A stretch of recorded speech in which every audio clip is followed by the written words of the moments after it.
Hey everyone, it's CL and I am in a different angle than normal when I film because I'm getting a little bit lazy and I opted for minimal setup. And as you may know from a previous video, my tripod is broken. So I was not in the mood to fiddle with it and somehow get it to stand properly. So I'm opting for a box with the camera on top and me laying on the floor, and that's how we're going to film the video today. So hope you all don't mind. The reason I am putting up this video is because I came across something really cool, at least in my opinion, but it does require for me to make yet another journal. I know that I already have like this huge stack of journals that I already keep up with, but I decided to add one more to my journal arsenal just because I thought this journal exercise was a really great idea. And what I'm talking about, I'm sweating, is last week I was researching something for work and I came across somehow, some way, I came across like journaling and this journaling exercise where the purpose is to write down in a journal all the negative things you say to yourself, like all the negative self-talk that you give yourself, and you are supposed to write it down in a journal, and somehow that is supposed to help you work through things like after you write it down, you're able to reflect on it. Like, is the negative things that you're telling yourself, is it valid? What is the reasoning by why you think that way? And one of the reasons why I thought this was like a really great idea is because I know I'm not the only one, but I have a lot of like negative self-talk, and it's just like a normal thing, right? I think we all do, that we have that voice in our head and we are our own worst critics. But for a long time, I knew it was something that everybody experiences, and it's always been there, that voice that kind of says negative things. It's always been there, so it felt normal to me, like that it's normal to kind of criticize yourself, and in a sense that is normal, but then should we settle for that? Should we just allow that to keep happening just because we're used to it? And then when I came across that journal exercise, I was like, oh, that's a really great idea, and I shouldn't settle for me being used to listening to my own negative self-talk, right? I shouldn't have to settle for that. So I decided to go ahead and try this out. I think it would be really beneficial to kind of work through my own negative self-talk instead of just kind of hearing it and kind of just moving on from it, which is essentially what I do currently. I think it would be a good exercise to write it down and then reflect on, like, why do I feel that way? Like I said, like, are those feelings valid, or what can I do to kind of work on this in the future if I ever have this come up again, and so on and so forth. And I think the main purpose of this exercise, if I remember correctly from what I read online, is to kind of recognize your negative self-talk and kind of get to the point where you're able to stop it. Like, if you catch yourself like talking negatively about yourself and starting to like spiral out of control, to be able to recognize it and stop it in its tracks and kind of tell yourself like, no, that's not really the case. Well, those negative things that I'm saying in the moment isn't really reality. Does that make sense?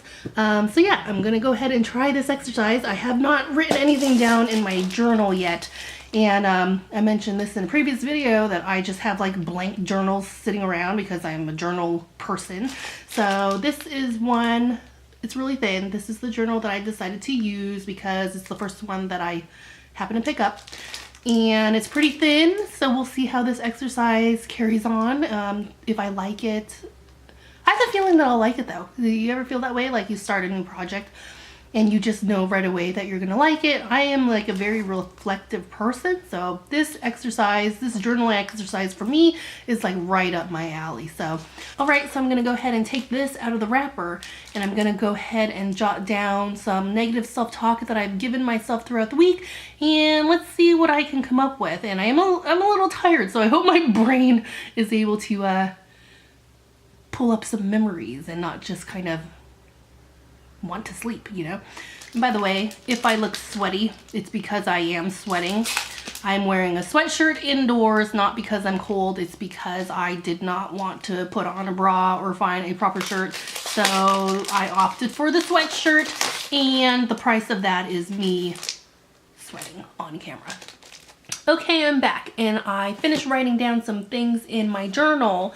Now, one of the problems for me, you like how I'm doing that? Like, oh, let's try this really cool journaling exercise, and I come back, I'm like, this is the problem that I see. No, but the one problem I have for myself for right now is that I definitely want to do this daily, like whenever I have like a negative thought pop up in my head, to write it down kind of immediately if I'm capable of doing that.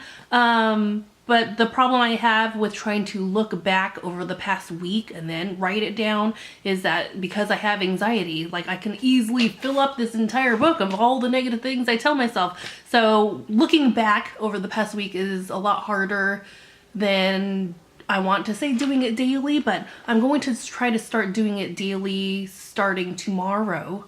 But for the purpose of this video and me trying out the exercise right now, I did write down a few things that occurred throughout last week that I can substantially say that were like negative things that I told myself. I wrote down many things actually. All right, so one of the things that I wrote down in my journal that I'm willing to share on camera is one of the negative self-talk things that I have been telling myself often last week is that I am lazy, and I mean that in a sense that I'm always feeling really tired lately. Like even after work, I will need to take a nap in order to like function the rest of the day, and in turn, I start to call myself lazy. Like in my head, I'm like, oh, why are you choosing to take a nap? If you didn't take a nap, you could get a lot more stuff done. You're being lazy. You're a lazy person, and blah, blah, blah. And where does that come from? I'm trying to reflect. Like, where does that come from? I think it comes from, one, I think it's because under normal circumstances, I do have a really good work ethic in the sense, like, I'm willing to get lack of sleep in order to get a job done. I'm always one to take on more projects than other people. I'm always one to be willing to like stay late to help out another person, or to help out to be able to put in the extra work in order to like to hit a deadline that's coming up. So in that sense, I'm under normal circumstances, I know that I have a really strong work ethic to where I can get things done. And I think the problem that I'm having right now is that there's a lot going on, not just with work, but with the move. And my daughter's finishing up the school year, and the school's requiring a lot from us parents as far as like end of year events to attend and so on and so forth. And I'm starting to feel overwhelmed. I just have a lot on my plate right now. Like under normal circumstances, yes, I would be able to make the sleep sacrifice to get things done. But now, just with a lot of things going on, I think in hindsight, being able to reflect upon my week, my past few weeks, I know that I am tired for a reason. Is because I am hitting burnout. In the sense that I am trying to do everything and I just need a break. And I think that's one of the negative things that I tell myself, that because I want to take a break, I am labeling myself as lazy. But in being able to reflect upon that, I know for sure that I'm not lazy, okay? I work really hard. I have got a lot done. In the grand scheme of all the things that I need to do. And I through this exercise, being able to write it down and kind of think clearly about like the things that I'm telling myself is, one, I shouldn't be calling myself that because I know it's not true. And two, it's okay to need a break. I mean, if someone else came up to me and explained to me those same thoughts that they were having, like if there was someone else that told me like, oh, I'm feeling really lazy because of XYZ, I, as an outside person, would say, you know what, you're not lazy, and it's okay to recognize that you do need to take a break, right? And by taking a break, is your whole to-do list gonna go down the toilet? No.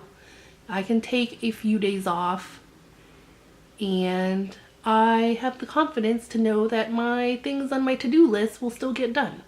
So yeah, I hope that makes sense. So the next thing that I'm willing to share with you all that I wrote down as far as negative self-talk, I think this is one that a lot of people struggle with.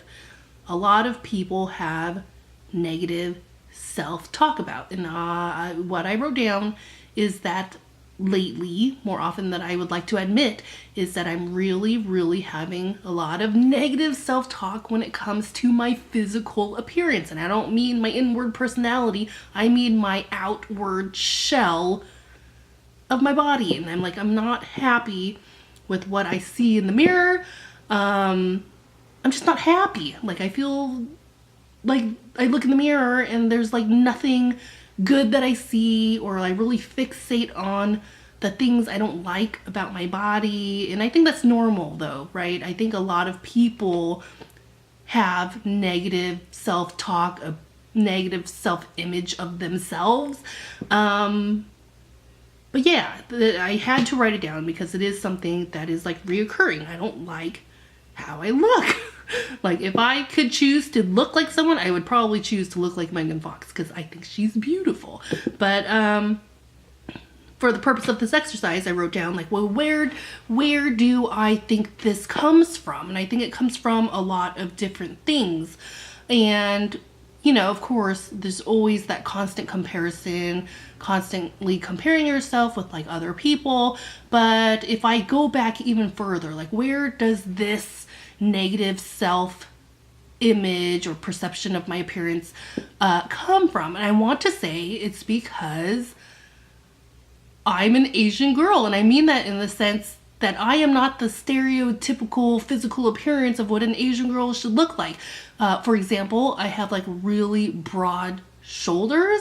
I just come from like a broad-shouldered family, and if I was a dude, that'd probably be a really good thing. Like my brothers, they look really great with their broad shoulders, but I'm not a guy. I am a girl. And growing up as an Asian girl, I wanted nothing more than to be the stereotypical Asian girl as far as appearance. I wanted to have like a super petite frame. I wanted to be very skinny. I wanted to be cute, you know, and I wasn't. I was not those things. And I think that is where it originally came from. But as time went on and I got older, I grew out of that, and I've come to accept like my frame, as far as like my frame and not being like a petite dainty girl. I've come to accept that, and I've come to more so like, well, I shouldn't even say that. I think I'm just tolerant of it now. But I have grown out of that. I want to say that is where it originally stemmed from, but as I got older, I started to be more accepting, like, oh, this is how I look. You know what, I don't think I look too bad. But then I hit high school age, right? And then you know how someone can say one thing and it stays with you forever? And so in high school, I dated this guy. I was in high school and he was in college. And I thought I was so in love with him. I thought he was like the best person ever, and I thought we were gonna be together forever for the rest of our lives, as a lot of stupid girls do at that age. So the day comes where he breaks up with me, and of course at that time I think he's the love of my life and I'm all heartbroken over it, and I ask him why. That's the logical reason to ask, right? If somebody breaks up with you, you want to know why. And you think that he would go with something like something that I did or some sort of personality flaw that I had. That's what I was expecting anyways. That's what I would have expected from any other relationship that would come to an end, that maybe it'd be like a personality flaw or that we just didn't, our personalities clashed or something. But the reason, I'm sure there was more than one reason, but the reason he decided to go with is that he said he's breaking up with me because he likes girls that wear a lot of makeup. He said that he liked girls that wear a lot of makeup. And I guess that's true that I didn't wear a lot of makeup because, one, we didn't have YouTube back then and I didn't know how to put on makeup very well. And I also grew up with like 3 brothers and a stay-at-home dad, and they weren't going to show me how to put on makeup. So I guess in a sense that's true that I didn't wear a lot of makeup. Like I wore makeup, but not a lot of it. And it definitely was not as fabulous as the girls you see on YouTube. But I think that's also where my negative self-talk comes from. Like I can follow these YouTube tutorials of these girls that look beautiful, and when they do their makeup, they make it look so effortless. I can follow everything that they do to a T, and I would look in the mirror and their makeup looks all beautiful. I look at my makeup in the mirror and it looks, I don't like it. I don't like what I see, and I think that seed was planted in me. Like, I'm not wearing enough makeup. I'm not putting on my makeup right. My makeup could look better, you know. And doing this exercise is kind of funny in a sense, like I can really see when I'm stuck in the moment how my thoughts are really going in a slippery slope to the point of silliness. But as far as my negative self-talk about my physical appearance, I think that's one of the things that I can work on, right? When I get in those modes, when I look in the mirror and don't like what I see, to stop myself in my tracks and stop my negative thoughts from going further. Because with a clear mind, I know that's not the case, right? I know I'm no supermodel, but do I think I'm like so hideous I shouldn't leave the house? No, I don't think that. Do I think I'm so hideous that no guy would ever find me attractive? No, I don't think that. I think, you know, guys are attracted to a lot of different things. And I think if it didn't work out between my husband and I think I would be able to find somebody, you know. I don't think I would have to do any drastic measures, you know. And as far as like my makeup and stuff, even though I can harp on myself and be like, well, why can't I put on my makeup like those other girls? In being able to reflect upon that, you know what, I don't like a lot of times how much makeup those YouTube gurus put on. I mean, I am more of a minimalist. Don't get me wrong, I will dress up for special occasions, but as far as like getting all dolled up every day, I can't do that. I can't do that. I just can't do that. Gosh, I am so worried that this whole video was of me just like rambling. But the point of this video was for me to share this journaling exercise that I came across. I personally thought it was really cool doing it today for you all. I thought it was really beneficial, and I can really see how doing this every day can really help, especially when you are not aware of the things that you're telling yourself that are so negative, right? I'm so certain that there are some negative things I tell myself that I'm just not aware of. So I am looking forward to continuing this exercise. I'm going to continue it until I finish up this book. It's a thin journal. So I'm going to keep going, and then I'm going to tell you all, I'm going to come back and tell you all what I've learned, I guess, or how it's benefited me. We'll see. So yeah, that is the end of my video. You know what? If you try this exercise, let me know. Leave me a comment below or message me. Please don't let me think that I'm the only person that tells these terrible, terrible things to myself, you know? Don't let me feel alone in this. Do not let me feel alone in this. So thank you for watching. I will see you later.